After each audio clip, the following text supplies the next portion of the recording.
ಮತ್ತು ಕಲ್ಯಾಣ ಕರ್ನಾಟಕ ಭಾಗದಲ್ಲಿ ಮೋದಿ ಮೇನಿಯಾ. ಮೋದಿ ಬೃಹತ್ ಭಾಷಣಕ್ಕೆ ಸಿದ್ಧತೆ ಆಗ್ತಾ ಇದೆ. At the same time rally ಕೂಡ ಇದೆ. ಎಐಸಿಸಿ ಅಧ್ಯಕ್ಷ ಖರ್ಗೆ ತವರ್ನಲ್ಲಿ ಇವತ್ತು ಮೋದಿ ಸುನಾಮಿ. ರೋಡ್ ಶೋ ಮೂಲಕ ಮೋದಿ ಶಕ್ತಿ ಪ್ರದರ್ಶನಕ್ಕೆ ಮುಂದಾಗ್ತಾ ಇದ್ದಾರೆ. ಡಿಆರ್ ಮೈದಾನದಿಂದ ಎನ್ವಿ ಮೈದಾನದವರೆಗೂ ಕೂಡ 1 ಕಿಲೋಮೀಟರ್ನ ಬೃಹತ್ ರೋಡ್ ಶೋ ಇದೆ. ಮೋದಿ ಅವರನ್ನ ವೆಲ್ಕಮ್ ಮಾಡ್ಕೊಳ್ಳೋದಕ್ಕೆ ರಸ್ತೆಯ ಇಕ್ಕೆಲೆಗಳಲ್ಲಿ ಬ್ಯಾನರ್ಗಳನ್ನು ಅಳವಡಿಸಲಾಗಿದೆ. ಚುನಾವಣೆ ಘೋಷಣೆಗೂ ಮುನ್ನವೇ ಬಿಜೆಪಿ ಕಾರ್ಯಕರ್ತರಲ್ಲಿ ರಣೋತ್ಸಾಹ ಜಾಸ್ತಿ ಆಗ್ತಾ ಇದೆ, ಜೋಶ್ ಜಾಸ್ತಿ ಆಗ್ತಾ ಇದೆ. ಇದನ್ನ ಡಬಲ್ ಮಾಡಬೇಕು ಅನ್ನುವಂತಹ ನಿಟ್ಟಿನಲ್ಲಿಯೇ ಪ್ರಧಾನಿ ನರೇಂದ್ರ ಮೋದಿ ಅವರು ಇವತ್ತು ರಾಜ್ಯವನ್ನ ಪ್ರವೇಶ ಮಾಡ್ತಾ ಇದ್ದಾರೆ. ಕಲ್ಯಾಣ ಕರ್ನಾಟಕ ಭಾಗದ ಕಲಬುರಗಿಯಿಂದ ರಣಕಹಳೆಯನ್ನು ಮೊಳಗಿಸ್ತಾ ಇರುವಂತಹದ್ದು. ಸಹಜವಾಗಿಯೇ ಕುತೂಹಲ ಜಾಸ್ತಿ ಆಗ್ತಾ ಇದೆ.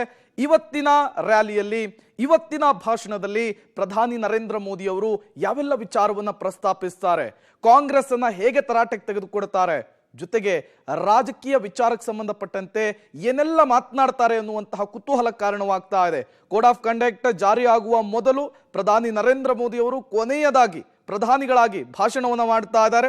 ಸಹಜವಾಗಿಯೇ ಕುತೂಹಲಗಳು ಜಾಸ್ತಿ ಆಗ್ತಾ ಇರುವಂತಹದ್ದು. ಕ್ಷಣಗಣನೆ ಆರಂಭವಾಗಿದೆ. ನೀವು ಕೂಡ ವಿಜುವಲ್ಸ್ ಅನ್ನ ಗಮನಿಸ್ತಾ ಇದ್ದೀರಿ. ಪ್ರಧಾನಿಯವರನ್ನ ವೆಲ್ಕಮ್ ಮಾಡಿಕೊಳ್ಳುವುದಕ್ಕೆ ಕಲಬುರಗಿ ಸೇರಿದಂತೆ ಸುತ್ತಮುತ್ತಲಿನ ಜಿಲ್ಲೆಗಳು ಈಗಾಗಲೇ ಆಗಮಿಸ್ತಾ ಇರುವಂತಹದ್ದು. ಜನರು ಸಹಜವಾಗಿಯೇ ರಣೋತ್ಸಾಹ ಕಾರ್ಯಕರ್ತರಲ್ಲಿ ಜಾಸ್ತಿ ಆಗ್ತಾ ಇದೆ. ನಿನ್ನೆ ಕರ್ನಾಟಕದ ನೆರೆಯ ರಾಜ್ಯ ಕೇರಳ ಸೇರಿದಂತೆ ಹಲವು ಕಡೆಗಳಲ್ಲಿ ಅಬ್ಬರದ ಭಾಷಣವನ್ನ ಪ್ರಧಾನಿ ನರೇಂದ್ರ ಮೋದಿ ಅವರು ಮಾಡಿದ್ದಾರೆ. ಇವತ್ತು ಕರ್ನಾಟಕ ಕಲಬುರಗಿ ಹೇಳಿ ಕೇಳಿ ಎಐಸಿಸಿ ಅಧ್ಯಕ್ಷ ಮಲ್ಲಿಕಾರ್ಜುನ್ ಖರ್ಗೆ ಅವರ ತವರು ಕ್ಷೇತ್ರ. ಇಲ್ಲಿ ಅಬ್ಬರದ ಭಾಷಣವನ್ನ ಮಾಡುವ ಮೂಲಕ, ರಣಕಹಳೆಯನ್ನು ಊದುವ ಮೂಲಕ 2024ರ ಚುನಾವಣಾ ಪ್ರಚಾರಕ್ಕೆ ಒಂದು ಮುನ್ನುಡಿಯನ್ನ ಬರಿತಾ ಇದ್ದಾರೆ ಪ್ರಧಾನಿ ನರೇಂದ್ರ ಮೋದಿ ಅವರು. ಗ್ರ್ಯಾಂಡ್ ಆಗಿ ಪ್ರಧಾನಿಗಳನ್ನ ವೆಲ್ಕಮ್ ಮಾಡ್ಕೊಳ್ಬೇಕು ಅನ್ನುವಂತಹ ನಿಟ್ಟಿನಲ್ಲಿ ಬರದ ಸಿದ್ಧತೆಗಳು ಕೂಡ ಆಗಿರುವಂತಹದ್ದು. ರಸ್ತೆಯ ಇಕ್ಕೆಲೆಗಳಲ್ಲೂ ಕೂಡ ಬ್ಯಾನರ್ ಕಟೌಟ್ಗಳನ್ನು ಹಾಕಲಾಗಿದೆ. ಇದೇ ವಿಚಾರಕ್ಕೆ ಸಂಬಂಧಪಟ್ಟಂತೆ ಮತ್ತಷ್ಟು ಡೀಟೇಲ್ಸ್ ಅನ್ನು ಕೊಡ್ತಾರೆ ನಮ್ಮ ಪ್ರತಿನಿಧಿಗಳಾದಂತಹ ಪುರುಷೋತ್ತಮ್ ಮತ್ತು ಅಮರೀಶ್. ಇಬ್ರು ಕೂಡ ನೇರ ಸಂಪರ್ಕದಲ್ಲಿ ಜಾಯಿನ್ ಆಗಿದ್ದಾರೆ.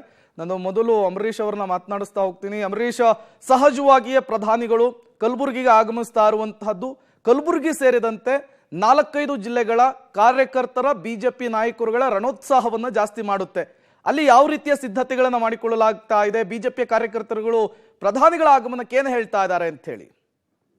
ಮಧ್ಯಾಹ್ನ 3 ಗಂಟೆಗೆ ನರೇಂದ್ರ ಮೋದಿ ಅವರು ಕಲಬುರಗಿಗೆ ಆಗಮಿಸೋದ್ರ ಮೂಲಕ ಇಲ್ಲಿ ಆರಂಭದಲ್ಲಿ ಬೃಹತ್ ರೋಡ್ ಶೋ ಅಂದ್ರೆ ಮಿನಿ ರೋಡ್ ಶೋ ಅನ್ನು ಕೂಡ ಮಾಡ್ತಾರೆ. ಅದಾದ್ಮೇಲೆ ಕಾರ್ಯಕರ್ತರ ಸಭೆಯನ್ನು ಉದ್ದೇಶಿಸಿ ಭಾಷಣವನ್ನು ಕೂಡ ಮಾಡಿದ್ರೆ. ಅಂದ್ರೆ ಎಲ್ಲವೂ ಕೂಡ ಚುನಾವಣೆ ಇನ್ನು ಇವತ್ತು ಮಧ್ಯಾಹ್ನ 3 ಗಂಟೆಗೆ ಕೇಂದ್ರ ಚುನಾವಣಾ ಆಯೋಗ ಚುನಾವಣೆಯನ್ನು ಘೋಷಣೆ ಮಾಡುತ್ತೆ.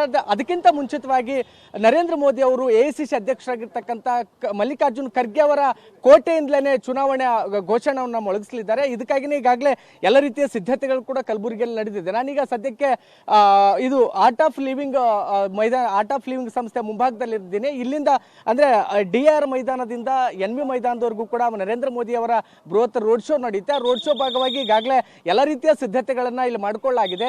ರಸ್ತೆ ಇಕ್ಕೆಲುಗಳಲ್ಲೆಲ್ಲೂ ಸಹಿತ ಬ್ಯಾರಿಕೇಡ್ಗಳನ್ನ ಹಾಕೋದ್ರ ಮೂಲಕ ಎಲ್ಲಿಯೂ ಕೂಡ ಯಾವುದೇ ಅಚಾತುರ್ಯ ಆಗಬಾರ್ದು ಅನ್ನುವಂಥ ನಿಟ್ಟಿನಲ್ಲಿ ಈಗಾಗಲೇ ಬ್ಯಾರಿಕೇಡ್ಗಳನ್ನ ಹಾಕಿ ಅಲ್ಲೆಲ್ಲೂ ಕೂಡ ಪೊಲೀಸರ ನಿಯೋಜನೆಯನ್ನು ಕೂಡ ಮಾಡಲಾಗಿದೆ. ಮತ್ತೊಂದು ಕಡೆಗೆ ಇಡೀ ಕಲಬುರಗಿ ನಗರದಾದ್ಯಂತ ಈಗಾಗಲೇ ಕೇಸರಿಯ ಧ್ವಜಗಳು ರಾರಾಜಿಸ್ತಾ ಇದ್ದಾವೆ.